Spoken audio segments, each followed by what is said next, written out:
మనసు వెళ్ళవలసిన వైపుకి వెళ్ళిందనుకోండి, కలిపురుషుల ప్రభావం నుంచి తప్పుకుంటాడు. అలా మనసు వెళ్ళాలి అంటే తప్పకుండా జ్ఞాపకం తెచ్చుకోవలసినటువంటి విషయాలు, రోజు స్మరించవలసినటువంటి పేర్లు ఈ నాలుగు చెప్తూ నలుడి యొక్క కథని తప్పకుండా స్మరించండి అని చెప్పారు. నలమహారాజు గారి కథ మహాభారతంలోనే, ఆరణ్య పర్వంలోనే ఆ వచ్చినటువంటి బృహదశ్యుడే ధర్మరాజు గారికి ప్రబోధం చేస్తాడు.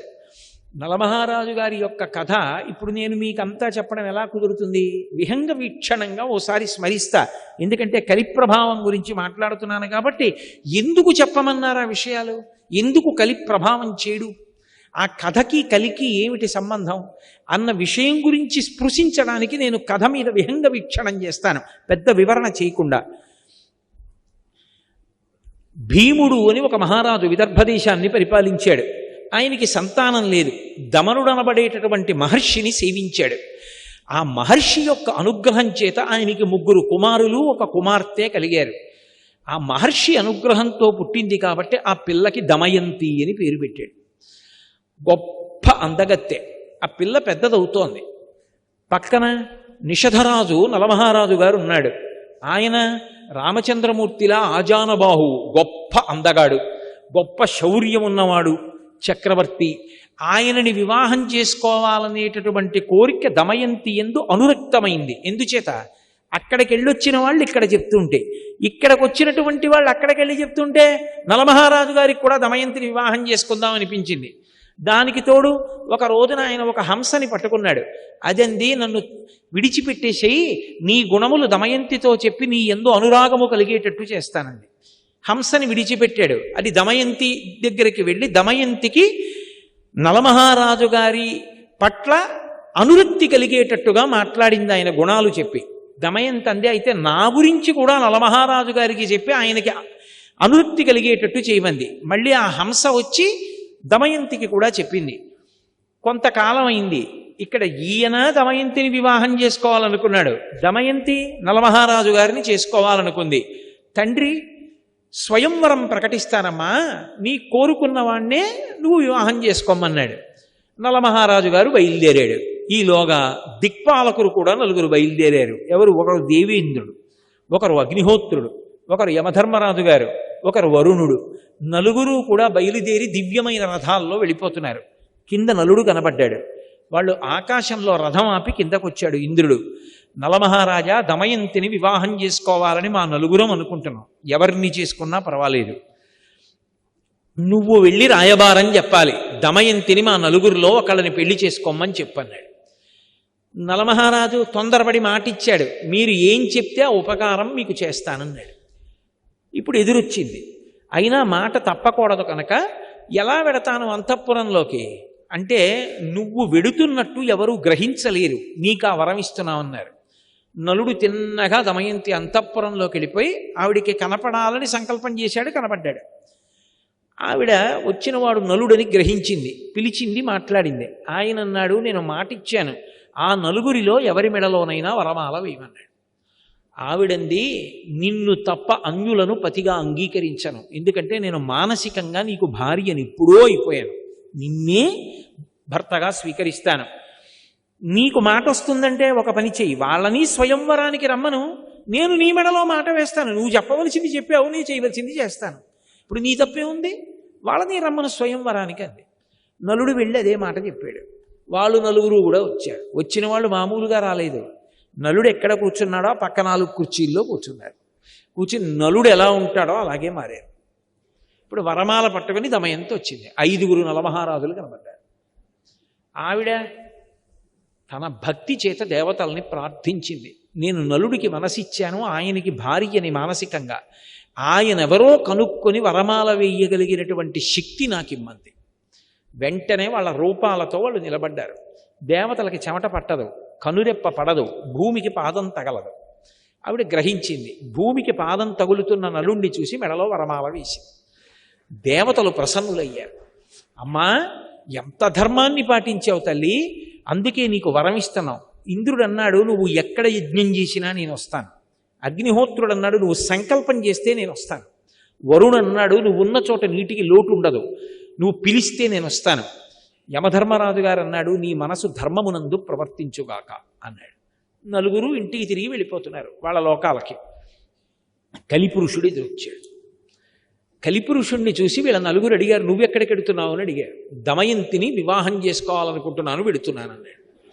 అంటే వాళ్ళన్నారు, దమయంతి స్వయంవరం ఎప్పుడూ అయిపోయింది నలమహారాజు గారితో, ఇప్పుడు నువ్వు వెళ్ళి ఏం చేస్తావన్నారు. ఆయన రాశీభూతమైన క్రోధం కలి లోపలికి ఆవహించాడా. మీతో నేను ఇందాక చెప్పానే, ఆలోచన మారుతుందంతే, జీవుణ్ణి పాపభూయిష్టం చేస్తాడు. అందుకని ఆయన అన్నాడు, ఎలా సుఖపడతాడో చూస్తాను. పెళ్లి చేసుకున్నది సుఖపడడానికి కాదు, ఎలా సుఖపడతాడో చూస్తాను. దమయంతిని నలుడితో కలిసి సంతోషంగా ఉండకుండా చేస్తాను అని ఆయన ప్రయత్నాలు ఆయన ప్రారంభం చేశాడు. ఈలోగా నలమహారాజు గారికి దమయంతి యందు ఇంద్రసేనుడు, ఇంద్రసేన అని ఒక కొడుకు కూతురు పుట్టారు. ఆ రోజుల్లో పేర్లు అలా అన్నా చెల్లెలకి ఒకలా ఉండేట్టు పెట్టడం అప్పుడే ప్రారంభమైందిలా ఉంది. ఇంద్రసేనుడు, ఇంద్రసేన అని పేరు పెట్టారు. ఈలోగా కలిపురుషుడు నలమహారాజు గారి యొక్క జ్ఞాతి, పెదనాన్నగారి కొడుకు, ఆయన దగ్గరికి వెళ్ళాడు. వెళ్ళి ఆయన్ని కలుసుకుని, రాజ్యం అంతా నీకు వచ్చేట్టు చేస్తాను, నాతో రమ్మన్నాడు. ద్వాపరుణ్ణి పిలిచాడు, నువ్వు పాచికలలోకి ప్రవేశించు, నేను నలమహారాజులోకి ప్రవేశిస్తాను. నలమహారాజు యందు ధర్మమునందు అనురక్తి తగ్గి ఇతర విషయముల యందు అనురక్తి పెరుగుతుంది. అప్పుడు సర్వనాశనం చేస్తాను, బయలుదేరమన్నాడు. అందరూ బయలుదేరి వచ్చారు. వచ్చిన తరువాత నలమహారాజులోకి ప్రవేశించాలంటే అవకాశం ఏది? ఎందుకు ప్రవేశించలేకపోయాడో అక్కడ చెప్పాడు బృహదశ్యుడు. ఆయన ఎప్పుడూ పుణ్యం గురించి ఆలోచిస్తాడు, పాపమునకు వశుడు కాడు. ఇందాక నేను మీతో మనవి చేయడానికి కారణం అది. ఆయన కోపంతో ఆలోచించాడు, ప్రేమతో ఆలోచిస్తాడు. అందుకు పరిష్కారం ఉంటుంది, తాను శాంతిగా ఉంటాడు. పుణ్యం గురించి ఆలోచిస్తాడు, నాకు పాపం వస్తుందేమో అని భయపడతాడు. అందుకని పాపచింతనతో కూడుకున్న పనివైపుకి వెళ్ళడు. ఎప్పుడూ జపం చేస్తూ ఉంటాడు. జపం చేస్తున్న వాడికి ఏమవుతుందంటే నాడీమండలం అంతా కూడా ప్రచోదనమై పరమశాంతిగా ఉంటాడు. ఇప్పుడు తపస్సు చేస్తూ ఉంటాడు, అగ్నిని ఆరాధిస్తాడు, మంచి విషయాలు వింటూ ఉంటాడు. అందుకని కలిపురుషుడు నలుడిలోకి వెళ్ళలేకపోయాడు. ఎక్కడో అక్కడ దొరకపోతాడా? ఇది పగంటే, ఇది కలిపురుషుడు అంటే. ఎదురు చూస్తున్నాడు. 2 బిడ్డలు కూడా పుట్టేశారు, అయినా ఎదురు చూస్తూనే ఉన్నాడు. సుఖపడకుండా చేసేయాలి. ఇప్పుడు ఒక రోజున మూత్ర విసర్జన చేసి నలమహారాజు గారు కాళ్ళు కడుక్కోలేదు. ఏదో అత్యవసరమైన పనుండి కాళ్ళు కడుక్కోకుండా బయటకు వచ్చాడు. మూత్ర విసర్జన చేసి కాళ్ళు కడుక్కోకపోతే వెంటనే అశౌచం వచ్చేస్తుంది. శమంతకోపాఖ్యానంలో అది చేస్తేనే కదా మరణించాడు ప్రసేనుడు. అందుకని కాళ్ళు కడుక్కోకుండా బయటకు వచ్చాడు. అపవిత్రంగా ఉన్నాడు కాబట్టి కలిపురుషుడు ప్రవేశించాడు. ప్రవేశించగానే ద్వాపరుడు వచ్చి జూదానికి పిలిచాడు. కలిపురుషుడి స్నేహితుడు. జూదమునందు అనురక్తి కలిగి జూదం ఆడదా అంటే వద్దనకూడదు, రాజధర్మం అని వెళ్ళి కూర్చున్నాడు నలమహారాజు. ఎక్కడో అక్కడ ఆపగలిగేవాడు, కానీ కలిపురుషుడు లోపల ప్రవేశించేశాడు. ఎంత తీవ్రంగా ఆడాడంటే దమయంతి ఆ ఊళ్ళో ఉన్నటువంటి ప్రముఖుల్ని తీసుకుని ఎదురుగుండా వచ్చి బిడ్డల్ని పట్టుకుని నించుంది. ఉండడానికి ఇల్లు, తినడానికి తిండి కూడా లేకుండా పోతావు మహారాజా, వద్దు ఆపేయమని. ఆపకుండా ఆడుతూనే ఉన్నాడు, పందెం మీద పందెం వడ్డీ. లోపల కలిపురుషుడు ఉన్నాడు, ఇక దేనికి వినడు. ఆ మూర్ఖత్వం వచ్చేస్తుంది ఆ కలిపురుషుడు పట్టేసుకుంటే. ఆ మూర్ఖత్వంతో ఆడుతున్నాడు.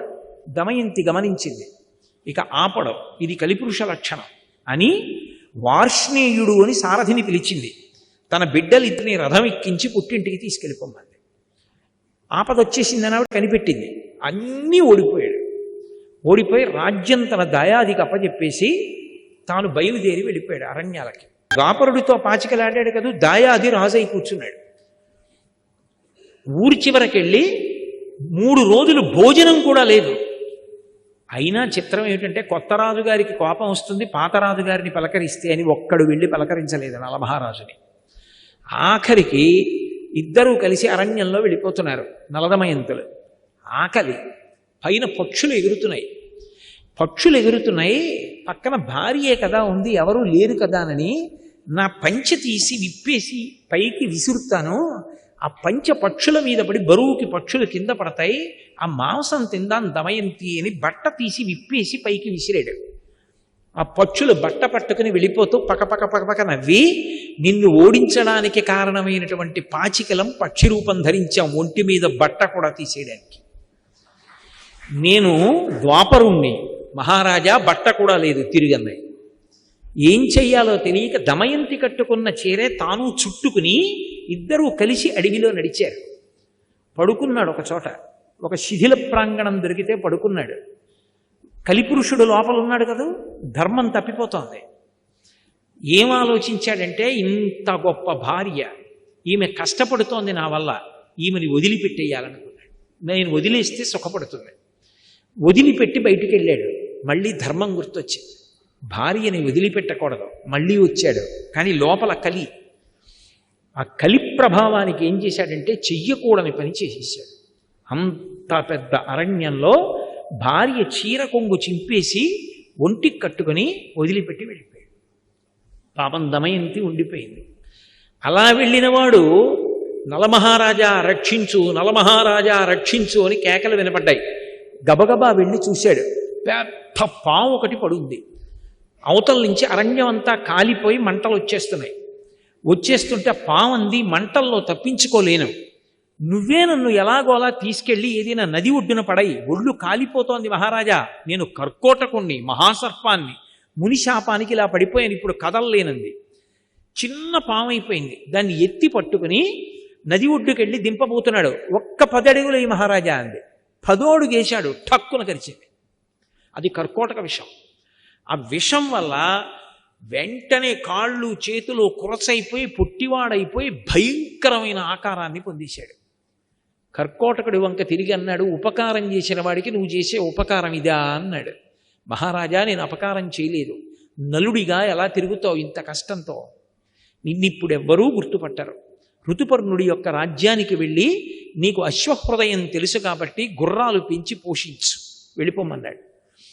కానీ ఒక వరం ఇస్తున్నాను, ఎప్పుడైనా నువ్వు తలుచుకుంటే దివ్య వస్త్రం వస్తుంది, అది కప్పుకుంటే నీలో ఉన్నటువంటి నా విషం తొలగిపోతుంది, నీకు యథారూపం వచ్చేస్తుంది, రాజ్యం కూడా పొందుతావు, బయలుదేరమన్నాడు.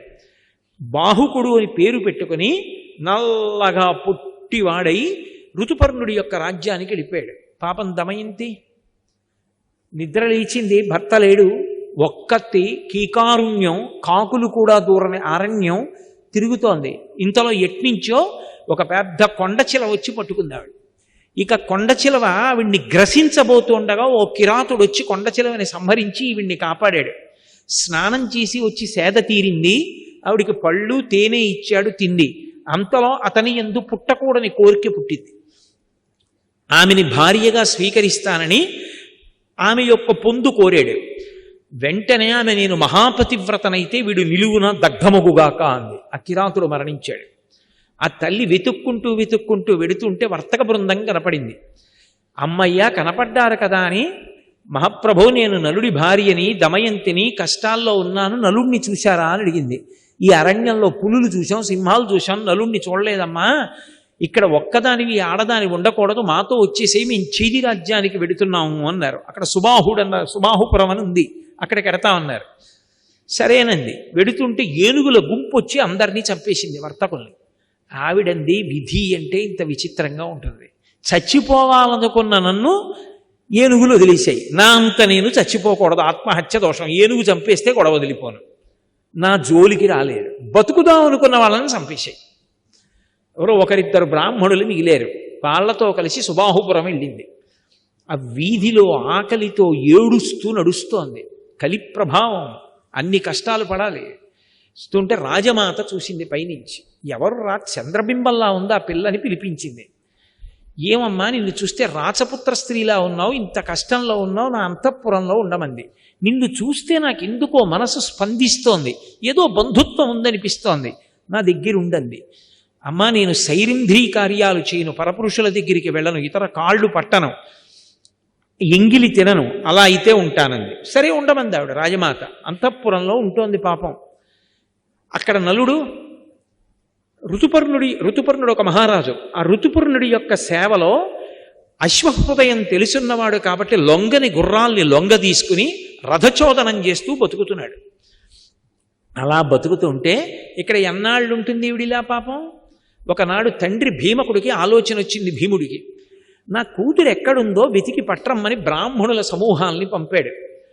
అందులో ఒక సుదేవుడు అనబడేటటువంటి బ్రాహ్మణుడు ఈ పురానికి వచ్చాడు, సుబాహుపురానికి వచ్చి అంతఃపురంలో దమయంతిని కనిపెట్టాడు.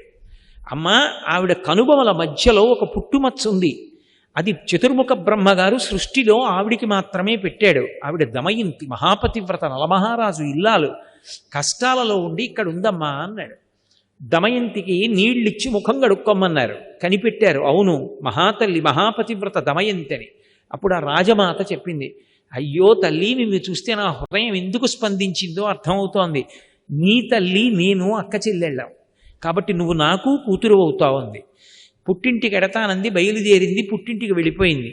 ఇక్కడ నలుడు సృష్టిలో ఎవరూ గుర్తుపట్టలేరు, అంత మరుగుజ్జు వాడిపోయి కాళ్ళు చేతులు వంకర్లు తిరిగిపోయి ఉన్నాడు. చిత్రనలీయంలో అంటాడు కవి, భయద కోదండ ఖడ్గముల్ పట్టు వీరుడు గరిటయూ క్రొవియూ పట్టెనీడు విపుల కేసరి నక్కట పిల్లి చేసే అధమ విధమున ఇట్టిదే విధికృతంబు అంటాడు. కోదండాలు ఖడ్గాలు పట్టుకుని యుద్ధం చెయ్యవలసినటువంటి వాడు వంటశాలలో కూర్చుని వంటలు చేస్తున్నాడు నలుడు. ఆయనకి గుర్రాలని పెంచడం తెలుసు, వంటలు చేయడం తెలుసు, అందుకే నలభీమ పాకం అంటూ ఉంటారు. వంట చేసి పెడుతున్నాడు మహారాజుకి.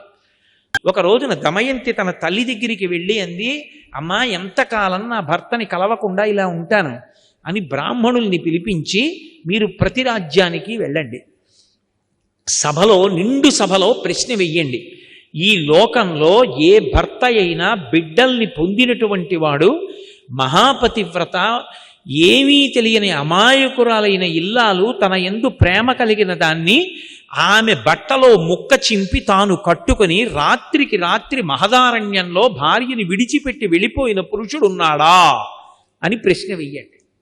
ఒకవేళ నలుడు సభలో ఉంటే లేచి జవాబు చెప్తాడు. ఎవ్వరూ చెప్పకపోతే ఆ రాజ్యంలో నలుడు లేడు. బ్రాహ్మణుల్ని పంపింది. అన్ని రాజ్యాలకి వెళ్ళి అడుగుతున్నారు.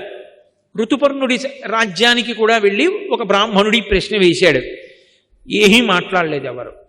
కానీ ఆయన రాత్రి విశ్రాంతి తీసుకుంటూ ఉండగా బాహుకుడు అన్న పేరుతో ఉన్న నలుడు ఆయన దగ్గరికి వచ్చాడు. వచ్చి అన్నాడు, మహాపతివ్రత అయినటువంటి స్త్రీ భర్త ఏ కారణం చేత పొరపాటు చేశాడో తెలుసుకోకుండా నింద చేస్తుందా? అలా చెయ్యొచ్చా? అలా చేస్తే ఇహమునందు భర్తతో సుఖములుంటాయా? పరలోకముల యందు సుఖములుంటాయా? ఇలా చెయ్యవచ్చా అని వెళ్ళిపోయాడు. బ్రాహ్మణుడు లేచి విన్నాడు. విని వెనక్కొచ్చి ఇదే చెప్పాడు. అమ్మ నలుడు కనపడలేదు, బాహుకుడు ఒక ఆయన ఉన్నాడు, నల్లగా పొట్టిగా చేతులు కాళ్ళు ఇలా కుంచుకుపోయి గూనిలా ఉంటాడు, అతను ఈ మాట అడిగాడు. నలుడే. దమయంతి నమ్మింది. ఏదో కారణం ఉంది అలా ఉన్నాడు. ఎలా? బాహుకుడిని ఇక్కడికి పిలిపించడం. ఆవిడంది, అశ్వవిద్య తెలుసున్నవాడు నలుడు ఒక్కడే. ఒక్క రాత్రి ప్రయాణంలో తెల్లవారేటప్పటికీ ఈ పురానికి రథం రావాలంటే తోలగలిగిన వాడు నలుడు ఒక్కడే. అందుకే దమయంతీదేవికి ద్వితీయ స్వయంవరం జరుగుతోందని ఋతుపర్ణుడు ఒక్కడికి కబురు చేయండి. ఋతుపర్ణుడు బయలుదేరి వస్తాడు. రథం రాదు తెల్లవారేటప్పటికి ఊరు, నలుడు నడపాలి. నలుడు అక్కడుంటే పిలుస్తాడు. అశ్వహృదయం తెలుసు కాబట్టి రాజు రథం నడపమంటాడు. అప్పుడు వచ్చిన రథం వచ్చేస్తే నలుడే నడిపాడు రథం, మనం కనిపెట్టచ్చా? ఒక్క ఋతుపర్ణుడి రాజ్యానికి వెళ్ళి చెప్పారు, అందరికీ చెప్పారనుకున్నాడు ఋతుపర్ణుడు. దమయంతీదేవి ఏమిటి అంత పతివ్రత, ఇద్దరు బిడ్డలు ఉన్నది, ద్వితీయ స్వయంవరం ఏమిటి, మళ్ళీ పెళ్లి చేసుకోవడం ఏమిటి? తెల్లబోయాడు. తెల్లబోయి తమాషా చూడాలని ఋతుపర్ణుడు నలుడిని పిలిచాడు. తెల్లవారేటప్పటికి మనం చేరం విదర్భ, కానీ నువ్వు అశ్వహృదయం తెలుసున్నవాడివి, నువ్వు నడపగలవు రథాన్ని, మనం బయలుదేరదాం, తెల్లవారేటప్పటికి దమయంతి స్వయంవరానికి వెళ్ళాలి, రథం నడుపన్నాడు. ఇదేమి తమాషా, నా భార్య ద్వితీయ స్వయంవరానికి ఒప్పుకోవడం ఏమిటి, మహాపతివ్రత చూడాలని నలుడు అనుకున్నాడు. పదండి మహారాజా అన్నాడు. పొట్టి గుర్రాలు కట్టాడు. ఈ గుర్రాలు ఎక్కడ ఎడతాయన్నాడు. చూడండి నా విద్య అన్నాడు. రథం నడుపుతున్నాడు. అబ్బో ఎంత వర్ణించారో మహాభారతంలో. వెళ్ళిపోతుంటే ఆ ఋతుపర్ణుడు పైన వేసుకున్న ఉత్తరీయం కింద పడింది. కింద పడితే ఋతుపర్ణుడు అన్నాడు, బాహుకుడా రథాన్ని ఆపు, పక్కన ఉన్న వార్ష్ణీయుడు వెనక్కి వెళ్ళి నా ఉత్తరీయం పట్టుకొస్తాడు, కింద పడింది అన్నాడు. నలుడు అన్నాడు, మహారాజా రథం ఎంత దూరం నడిచిందో తెలుసా, మళ్ళీ వెళ్ళి తిరిగి రావాలంటే 10 రోజులు పడుతుంది, అంత దూరం వెళ్ళిపోయింది. నడిచి వెళ్ళొస్తే అంత వేగంగా నడుపుతాడు నలుడు రథాన్ని. అలా నడుపుతాడు గుర్రాల్ని అలసట పొందకుండా. కొంత దూరం వెళ్ళిపోయిన తర్వాత తెల్లబోయాడు ఋతుపర్ణుడు. అబ్బా ఏమి శక్తిరా ఈ బాహుకుడిదని. బాహుకా నువ్వు గొప్పవాడు అనుకుంటున్నావు కదా, నాకు ఒక విద్యొచ్చు, ఏమిటో తెలుసా అన్నాడు. ఏమిటి మహారాజా? అక్షహృదయం తెలుసు నాకు. ఇదిగో పెద్ద రావి చెట్టు, ఇక్కడ ఒక చెట్టు కనపడుతోంది కదా, ఈ చెట్టుకి ఎన్ని కొమ్మలున్నాయో, ఎన్ని రెమ్మలున్నాయో, ఎన్ని ఆకులున్నాయో చెప్పనా అన్నాడు. చెప్పండి అన్నాడు. ఖచ్చితంగా ఇన్ని ఆకులున్నాయి, ఇన్ని కొమ్మలున్నాయి, ఇన్ని రెమ్మలున్నాయండి. నలుడికి అనుమానం వచ్చింది. రథం దిగి మహారాజా అలాగే కూర్చోండన చెట్టు పడగొట్టాడు. పడగొట్టి కొమ్మలు రెమ్మలు ఆకులు అన్నీ కోసి దొంతర్లు పెట్టి లెక్కెట్టారు. ఈలోగా స్వయంవరం ఇక్కడ ఆలస్యం అయిపోతోంది. నడపగలడు నలుడు, అది ఆయన శక్తి. అన్నీ లెక్క పెట్టాడు. లెక్క పెడితే ఖచ్చితంగా రాజు చెప్పినన్నే ఉన్నాయి. మహారాజా ఎలా చెప్పగలిగారని అడిగాడు. ఇదే కాదు, నేను ఏవైనా ఇలా చెప్పగలను, నాకు అక్షహృదయ విద్య తెలుసు. నీకొక సంగతి తెలుసా, ఆ విద్య ఉపదేశం పొందిన వాడికి విజయమే తప్ప అపజయం ఉండదు. అంత గొప్ప విద్య. నువ్వు నన్ను మురిపించావు, తెల్లవారేటప్పటికీ రథాన్ని నడుపుతున్నావు, కాబట్టి నీకు అక్ష హృదయాన్ని ఉపదేశం చేస్తానని చెప్పి ఆ విద్యని ఉపదేశం చేశాడు.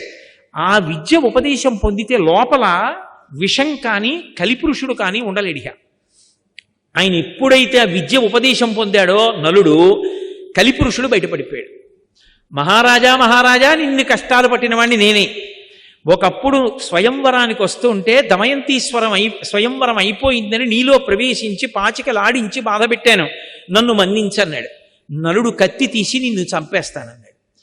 అంటే నన్నెందుకు చంపుతావు, కర్కోటకుడు నిన్ను కరిచినప్పటి నుంచి చస్తూనే ఉన్నాను, లోపల విషం వేడికి కాలిపోతున్నాను, ఇన్నాళ్ళకి బయటపడి బతికాను, నన్ను వదిలిపెట్టేసేయి, ఇక నేను నీ జోలికి రాను, ప్రమాణం చేస్తున్నానన్నాడు.